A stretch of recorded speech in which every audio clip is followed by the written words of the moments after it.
ATP por Radio M para toda la provincia. Bueno, sigue el escándalo de carnes vencidas, algunos dicen carnes podridas, en Brasil, y la repercusión justamente en el mundo, en Hong Kong, en Japón, en México, y aquí cómo repercute en la Argentina. Está para analizar ese y otros temas con nosotros nuestro amigo Pedro Brieger, que está el lujo que nos damos habitualmente cada semana, los lunes, miércoles y viernes. Pedro, ¿cómo estás? Rodrigo Villarreal te saluda, ¿cómo andás? Muy bien, Rodrigo, un gusto conversar contigo como todos los miércoles. Esto ya se está haciendo una linda costumbre, como vos decías, lunes, miércoles y viernes, y con otra vez un tema que afecta a Brasil y que se suma a la lista de complicaciones que tiene el presidente Michel Temer para gobernar.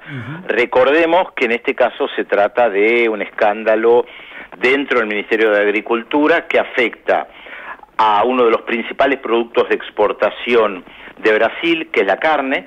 Brasil ha crecido muchísimo en los últimos tiempos en la exportación de carne, y según los datos que ofrece la propia prensa brasileña, hoy Brasil es el segundo exportador de carne del mundo detrás de los Estados Unidos, y por otra parte ya se convirtió en el primer exportador del mundo de carne bovina, esto es vaca, buey, cebú.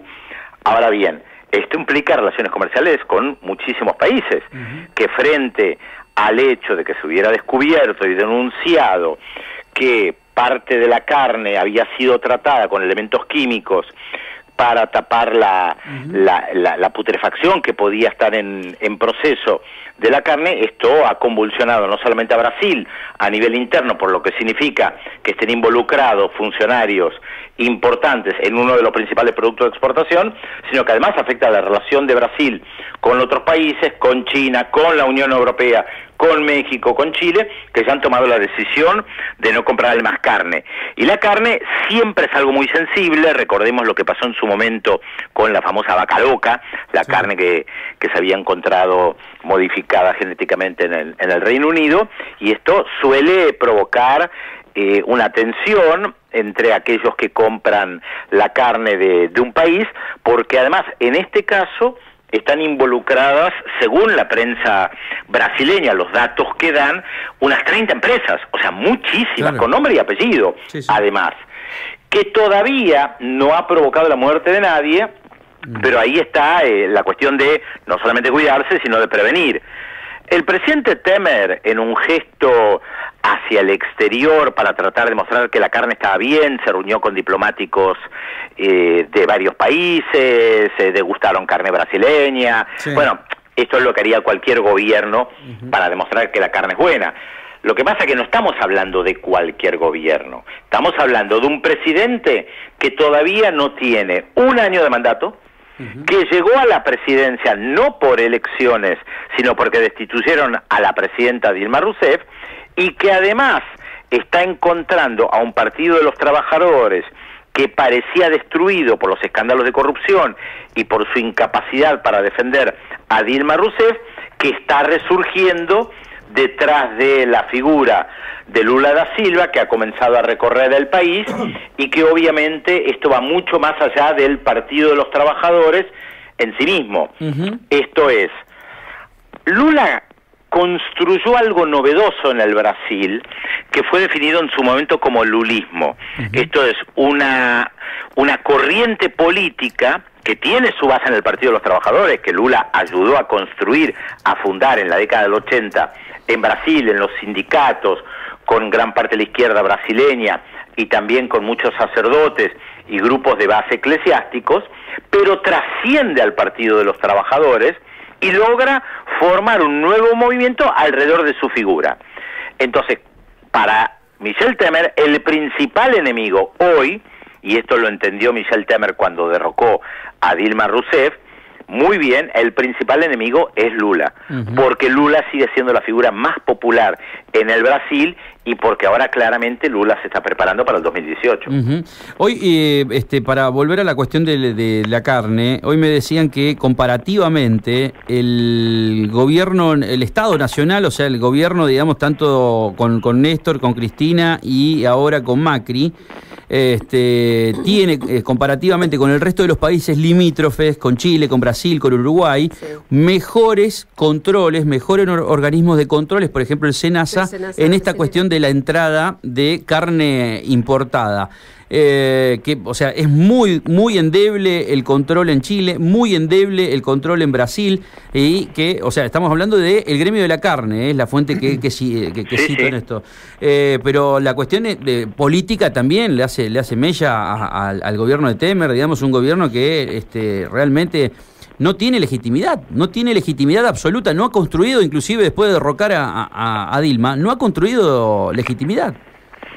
Bueno, este es uno de los grandes problemas que tiene Temer, por eso Dilma Rousseff se sigue presentando como presidenta electa, porque efectivamente ella es la presidenta que fue elegida por los brasileños en el año 2014 cuando ganaron la segunda vuelta. Lo que pasa es que la derrocaron.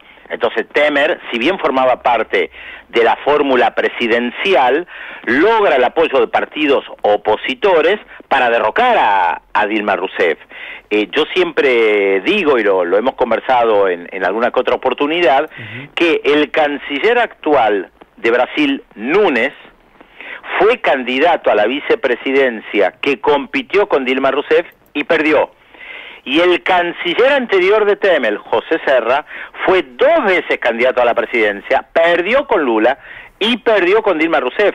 Entonces nosotros nos encontramos con que los partidos opositores han podido acceder al gobierno solamente por el hecho de que derrocaron a Dilma Rousseff. No pudieron acceder al gobierno por las elecciones. Esto es un dato importante para tomar en cuenta porque le resta legitimidad a un gobierno que además está aplicando las políticas neoliberales, que algunas son continuidad de políticas ya implementadas en su momento por Lula da Silva, pero que otras buscan borrar todo aquello que construyó Lula da Silva y que favoreció a los sectores más desprotegidos en el Brasil.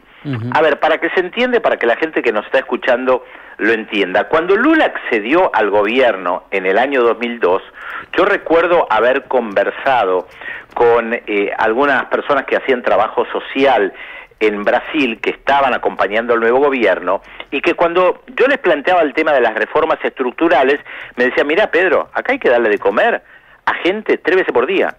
Y esta es nuestra primera tarea. Claro, cuando uno escucha eso, estamos hablando de un país gigantesco además, donde hay que comenzar a darle de comer por primera vez a gente que nunca comió 3 veces por día, o que por primera vez hay gente que tiene acceso a un médico, a un dentista, uno puede comprender la magnitud de la transformación social que intentó llevar adelante Lula da Silva, y es lo que permite entender también por qué los sectores más poderosos derrocaron a Dilma Rousseff. Pedro, ¿caíste en la educación pública o privada? Bueno, yo no caí. Yo hice un primario en un colegio privado comunitario de la comunidad judía en Buenos Aires. Mis padres fueron fundadores de ese colegio, y después el secundario lo hice en un colegio público, en una escuela de nombre Julio Argentino Roca, una escuela número 8 acá en Capital Federal, bastante conocida.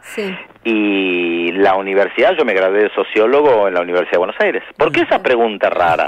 Porque además te quiero llevar a esto, si lo trasladamos a la política internacional, sabemos que Chile la educación allí es privada. ¿Crees que esta política de Macri, y con todo esto que se dio a conocer ayer, con ese discurso tan fuerte, hace que comience a virar la educación hacia ese modelo chileno? Yo no sé si hacia el modelo chileno exactamente, pero si hacemos un poco de memoria, vamos a ver que muchos de los que hoy apoyan a este gobierno, que tienen algún tipo de función, en la década del 90 ya planteaban una reforma educativa profunda que tendía a desarrollar un modelo de lo que en Estados Unidos se llama las escuelas charter, que justamente ahora la secretaria de Educación de los Estados Unidos fue una de las grandes impulsoras en su estado, y que es una virtual privatización de la educación, que además tiene un condimento insólito, y es que los docentes se convierten en promotores de la escuela. Los docentes son los que salen a buscar los alumnos, porque las escuelas compiten entre sí para ver quién atrae más alumnos. Y esto convierte a los docentes en comerciantes. Es algo que yo sé que muchos nos estarán escuchando y no lo podrán creer, porque acá nosotros tenemos una gran tradición de escuela pública, pero a mí no me cabe la menor duda que muchos economistas, políticos, comunicadores que adhieren al pensamiento liberal de la famosa Escuela de Chicago de los Estados Unidos, de lo que se llama el Consenso de Washington, tienen una concepción muy similar a la que plantea la Secretaria de Educación en los Estados Unidos, que además es conocida en Estados Unidos por haber tenido toda una carrera de desarrollo con la educación privada y en contra de la educación pública, y donde tienen en su mente un modelo que podemos llamar privatizador de la educación. De eso no me cabe la menor duda, por más que hoy no lo digan públicamente, pero en la década del 90 intentaron avanzar con esto y al final no lo lograron. Pedro, la última, y gracias por este miércoles. La cuestión de Trump y las restricciones a vuelos justamente que entren a Estados Unidos tiene un nuevo capítulo. Sí, y esto tiene dos caras. Por un lado, nuevamente restricciones hacia algunas líneas aéreas que vienen del mundo árabe islámico, para no poder transportar algunos objetos como teléfonos celulares o tabletas o computadoras, pero que yo creo que detrás de esto hay otra cuestión también, no es la única, pero hay otra cuestión también que tal vez se conoce menos, que es el lobby de las empresas aéreas de los Estados Unidos. Estamos hablando de Delta, United y American, que son empresas estadounidenses que vienen haciendo desde la época de Obama un lobby y una muy fuerte presión sobre los diferentes gobiernos para que no dejen entrar algunas líneas aéreas árabes o la turca, por ejemplo, porque esto implica competencia con las líneas aéreas locales. ¿Vieron que se habla tanto del tema de cielos abiertos? Sí. Y que las empresas estadounidenses empujan para cielos abiertos, por ejemplo, en la Argentina? Sí. Bueno, esas empresas en Estados Unidos hacen exactamente lo contrario, que es algo típico de aquellos que pregonan el libre comercio como una gran panacea en todo el mundo, pero que después no lo aplican ellos. Es el discurso que tuvieron los británicos, los franceses, cuando se repartieron el mundo, donde le planteaban a los países o a los lugares que ocupaban: ustedes tienen que abrir los mercados para que nosotros podamos entrar, pero les ponemos restricciones nosotros a los productos que ustedes no pueden exportar. Esto no es nuevo. En el siglo XIX, justamente a mediados del siglo XIX, hay un proyecto modernizador muy fuerte que se desarrolla en Egipto, con un liderazgo de una persona que a algunos les sonará el nombre, que se llamaba Muhammad Ali, como el boxeador que falleció un tiempo atrás, que tiene un gran proyecto modernizador, pero comienza a competir con los británicos y con los turcos. Claro. Y los británicos ejercen muy fuertes presiones para quebrar ese proyecto modernizador de Egipto para que no compitan. Claro. Entonces vos fíjate que con las líneas aéreas pasa algo similar. Los lobbies de las empresas aéreas en Estados Unidos sobre sus gobiernos es para que otros países abran los cielos y ellos puedan entrar.